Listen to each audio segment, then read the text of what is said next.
बारिश से सड़कों पर भारी जलभराव भी हो गया है।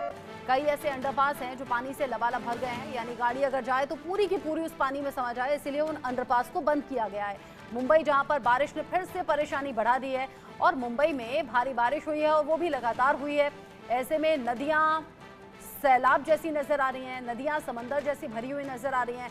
अंडरपास पानी से पूरी तरह से भर गए हैं और इसीलिए एहतियातन उन अंडरपास को बंद किया गया है ताकि कोई गलती से भी उन अंडरपास की तरफ ना चला जाए, क्योंकि गाड़ी अक्सर पूरी की पूरी उस पानी में समा जाते हैं। गहराई ऐसी होती है। और अगर आप सड़कों पर, मुंबई की सड़कों का ख्याल करें तो आज ट्रैफिक की लंबी लंबी कतारें हैं, क्योंकि अगर उन्हें बहुत ज़्यादा ज़रूरी काम है तो वो घरों से निकल रहे हैं। ऐसे में कई टू व्हीलर ऐसे हैं जो ख़राब हो गए हैं, थ्री व्हीलर बहुत जल्दी ख़राब पड़ते हैं, चार पहिया गाड़ियाँ जिनकी हैं वो ख़राब पड़ रही हैं।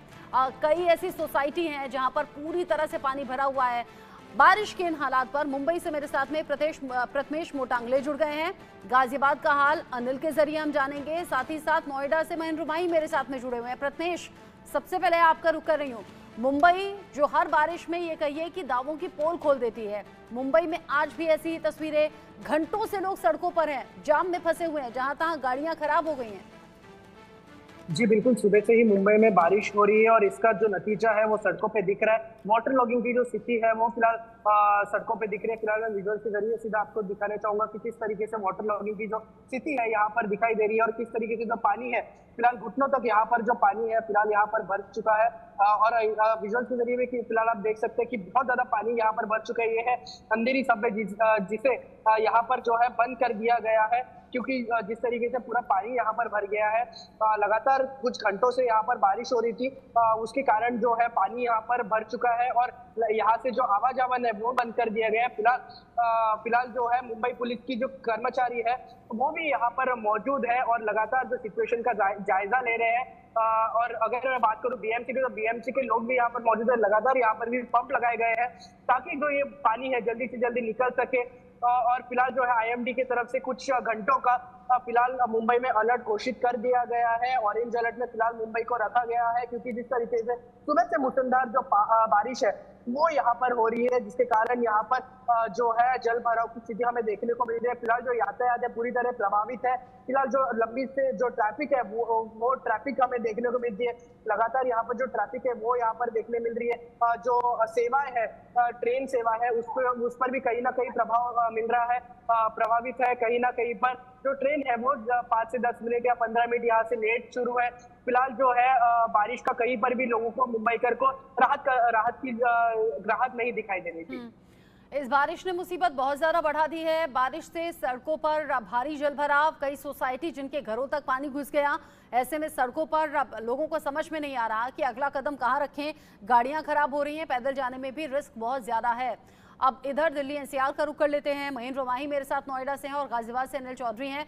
महेंद्र रुमाही, नोएडा में हालात क्या हैं? सुबह तो दिल्ली में बहुत तेज बारिश हुई है।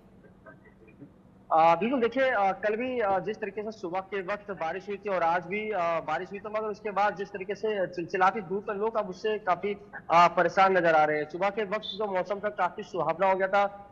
लगातार तड़के सुबह से ही 9 बजे तक बारिश हो रही थी, मगर अब मैं आपको तस्वीरें दिखाऊंगा। देखिए किस तरीके से जो मौसम है उसमें पूरी तरीके से बदलाव देखा जा रहा है। सड़कों पे धूप निकल आई है, काफी चिलचिलाती धूप है। जाम की स्थिति या ये कहे जल भराव की स्थिति, किसी तरह की कोई तस्वीरें सामने नहीं आई थी, क्योंकि चिलचिलाती धूप है। और जो आज सुबह बारिश हुई उस रफ्तार से देखा जाए तो कहीं जल भराव की स्थिति भी सामने नहीं आई, मगर जो अब धूप निकल कर आई है इससे कहीं ना कहीं लोगों को बहुत ज्यादा गर्मी का सामना करना पड़ रहा है। जो उमस है वो लोगों को बहुत ज्यादा परेशान कर रहा है। तस्वीरों में आप देख सकते होंगे किस तरीके से जो धूप है बिल्कुल निकल आई है। दोपहर का वक्त है, मगर उसके बावजूद भी अब जो लोग हैं काफी परेशान कर रहे हैं। और लोगों का कहना है कि देखिए बारिश होती है, मगर उसके बाद जब ये धूप निकल कर आती है तो कहीं ना कहीं लोग उमस से बहुत ज्यादा परेशान होते हैं। और दूसरी तरफ आईएमडी का साफ तौर पर कहना है कि देखिए आने वाले एक सप्ताह तक इसी तरह की जो बारिश है वो होती रहेगी।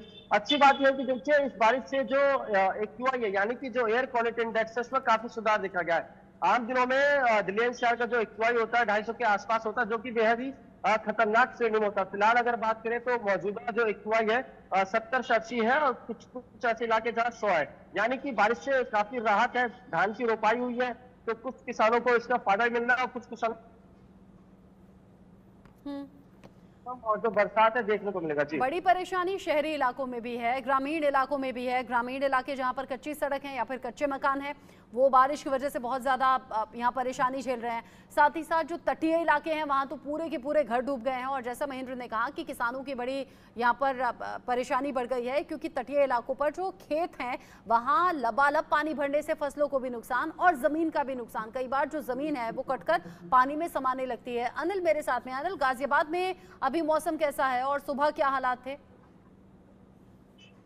देखिए, मैं आपको बता दूं, सुबह के वक्त जरूर मौसम अच्छा हुआ और यहाँ पे बरसात देखी गई, बारिश हुई, तो लोगों को लग रहा था कि राहत मिल गई है, क्योंकि बीते कुछ दिनों से लगातार जिस तरीके से भीषण गर्मी पड़ रही है, तो लोगों को इंतजार भी है। और साथ ही मौसम विभाग भी लगातार अलर्ट भी जारी कर रहा है और उनकी तरफ से चेतावनी भी दी जा रही है कि बारिश हो सकती है। पर सुबह जिस तरीके से थोड़ी सी बारिश हुई उससे राहत मिली, पर जैसे ही समय बढ़ रहा है, कल भी इसी तरीके से हुआ।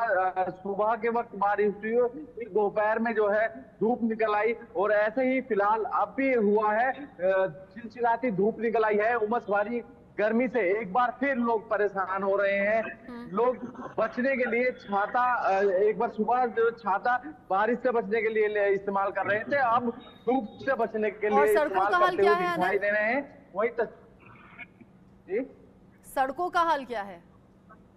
बिल्कुल, मैं सड़कों का भी हाल दिखाना चाहूंगा। आप देख सकते हैं किस तरीके से सूर्य देवता ने दर्शन दे दिए हैं। सुबह जरूर काले बादल छाए हुए थे आसमान में, पर अब फिलहाल की बात करें तो धूप निकल चुकी है।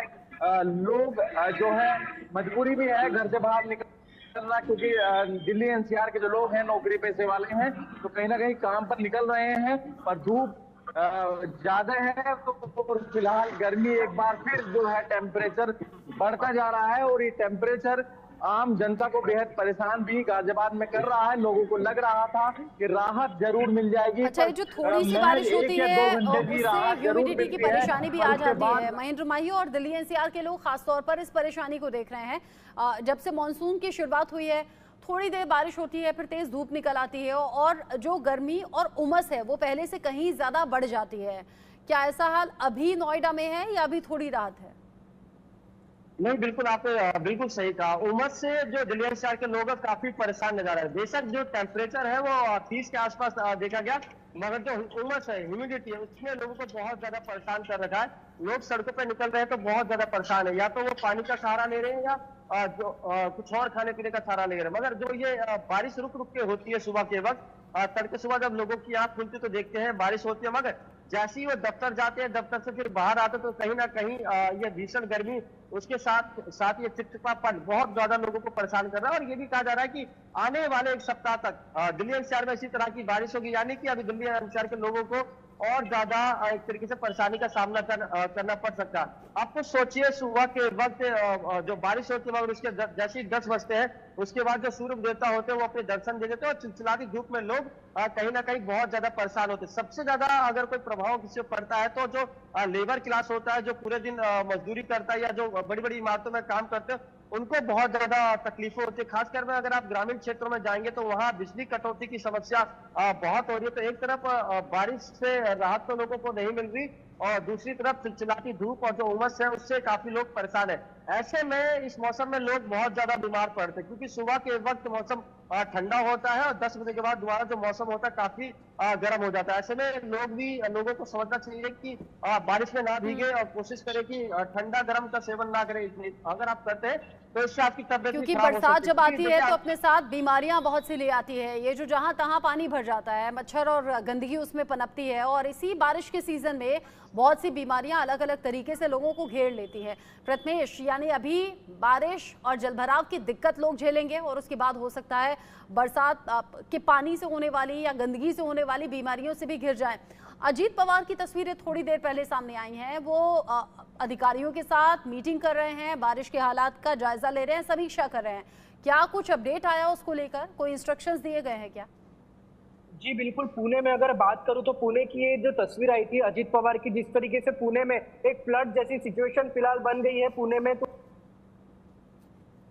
तो सीएम अजीत पवार ने वहां पर मीटिंग लिया है म्युनिसिपल कमिश्नर्स के साथ, और वहां पर मीटिंग में उन्होंने साफ निर्देश दिए कि जहां जहां जल भराव की स्थिति होती है वहां पर पुलिस बल की डिप्लॉयमेंट किया जाए और लोगों को सहायता की जाए, क्योंकि इसमें लोगों को बहुत ज्यादा दिक्कत का सामना करना पड़ रहा है। फिलहाल जो है मुंबई में 3 एनडीआरएफ की टीम की जो टुकड़ी है वो वहां पर डिप्लॉय कर दी जा चुकी है, क्योंकि जिस तरीके से जल भराव की जो सिचुएशन है वहां पर, इसके बाद देखते हुए फिलहाल जो है 3 एनडीआरएफ की टीम की जो टुकड़ी है वो वहां पर डिप्लॉय कर दी है, क्योंकि फिलहाल जो है सिचुएशन फिलहाल पुणे हो जाए, मुंबई हो जाए, यहाँ पर बहुत ज्यादा खराब है। यहाँ पर लगातार सीवियर वाटर लॉगिंग की सिचुएशन यहाँ पर देखने मिल रही है, और लगातार जो है अगर मैं आपको तस्वीरों के जरिए भी फिलहाल मैं अगर मुंबई को भी अगर दिखाऊंगा तो फिलहाल यहाँ पर भी जो सिचुएशन है बहुत ज्यादा खराब है। अगर आप यहाँ पर भी देख सकते हैं कि किस तरह घुटनों तक पानी यहाँ पर भर चुका है, और यहाँ पर आप देख सकते हैं, देखिए किस तरीके से यहाँ पर लोगों को दिक्कत का फिलहाल सामना करना पड़ रहा है। फिलहाल हम भी किसी एक ऊपरी जगह पे यहाँ पर खड़े हैं, क्योंकि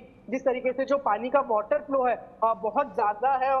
यहाँ पर ये है अंधेरी सब्वे का ये इलाका है, यहाँ पर आप देख सकते हैं जो वाटर फ्लो है बहुत ज्यादा है, इसलिए हम भी यहाँ पर किसी ऊपर के इलाके में फिलहाल खड़े हुए ताकि हम अच्छे से जो विजुअल्स है वो यहाँ से दिखा सके। फिलहाल जो है मुंबई को भी फिलहाल जो बारिश है इससे राहत नहीं मिलने का फिलहाल आसार दिख रहे हैं। जी, अब जिस तरह की परेशानी है वो किसी से छिपी नहीं। महाराष्ट्र के अलग अलग हिस्से पानी में डूबे हुए नजर आ रहे हैं। आप समझिए मुंबई और पुणे जैसे हिस्सों में जब इस तरह से बारिश परेशानी बढ़ा दे तो फिर छोटे शहरों या फिर गांवों का क्या हाल होगा। अनिल, चूंकि आज सुबह ही मैं पढ़ रही थी, गाजियाबाद नगर निगम की तरफ से एक पोस्टर बाकायदा लगाया गया और बनाया गया, और उसमें यह था कि सूखा कचरा और गीला कचरा अलग अलग रखें, वरना गब्बर का फोटो लगाकर लिखा था कि गब्बर दोनों हाथ ले लेगा। इस पोस्टर की चर्चा चारों तरफ है। नगर निगम के ये जो क्रिएटिव आइडियाज हैं इनकी चर्चा चारों तरफ है, लेकिन गाजियाबाद नगर निगम ये भी तो सोचे कि गाजियाबाद में ही जो दो हिस्सों में गाजियाबाद बटा हुआ नजर आता है। एक वो एरिया जो राजनगर एक्सटेंशन जैसा नजर आता है जहां चौड़ी सड़कें हैं, ठीक हालात हैं, तो वहीं गाजियाबाद में कुछ ऐसे हिस्से भी हैं जैसे लोनी का इलाका आप देख लीजिए, सड़कों में गड्ढे हैं या गड्ढों में सड़कें मालूम ही नहीं होता। तो गाजियाबाद नगर निगम इस तरफ भी तो ध्यान दे। नहीं, बिल्कुल रचना बिल्कुल आपने सही बात उठाई है। नगर निगम की तरफ से जब मानसून की शुरुआत हुई लाख दावे किए गए, और साथ ही मैं आपको बता दूं पहले मीटिंग की जाती है और बड़ा फंड जो है रिलीज किया जाता है, पर वो फंड आखिरकार जमीनी स्तर पर क्यों नहीं दिखता है। मैं कुछ घंटों की बारिश तमाम वो इलाके हैं जहां पर जल जमाव देखा जाता है, जैसे आपने लोनी का जिक्र किया या विजयनगर का जिक्र किया या फिर मुरादनगर क्षेत्र का जिक्र किया। कुछ ऐसे इलाके हैं जहां पर जल जमाव होना तय ही होता है, और जिस तरीके से अधिकारियों की तरफ से कुछ करना चाहिए वो अधिकारियों की तरफ से कोई भी जमीनी स्तर पर काम नहीं दिखता है। तो कहीं ना कहीं बड़े सवाल भी इन चीजों से खड़े होते हैं, और लगातार जिस तरीके से जल जमाव की समस्या लोगों के सामने आ रही है, तो इस जल जमाव से डेंगू का लार्वा भी कई इलाकों में पाया गया है। दरअसल मैं आपको बता दूं स्वास्थ्य विभाग की तरफ से कुछ सोसाइटी चिन्हित की गई हैं जहां पर 51 जो है लार्वे पाए गए हैं, जहां पर ये लगा है कि यहाँ पर जो है डेंगू पनप रहा है।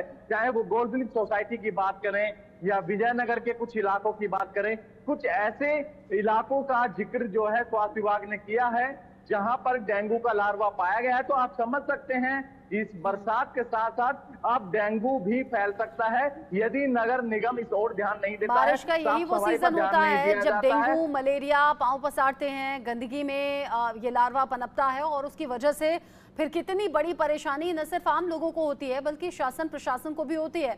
महेंद्र माही का मैं रुख करूं, चूंकि नोएडा में भी अलग अलग हिस्से ऐसे हैं जहां पर बदहाली देखी जा रही है, लेकिन उससे पहले गाजियाबाद से एक अपडेट है, नहीं गुजरात से एक अपडेट है। गुजरात के कई जिलों में भारी बारिश हुई है और इसी बारिश के चलते आणंद के बोरसद में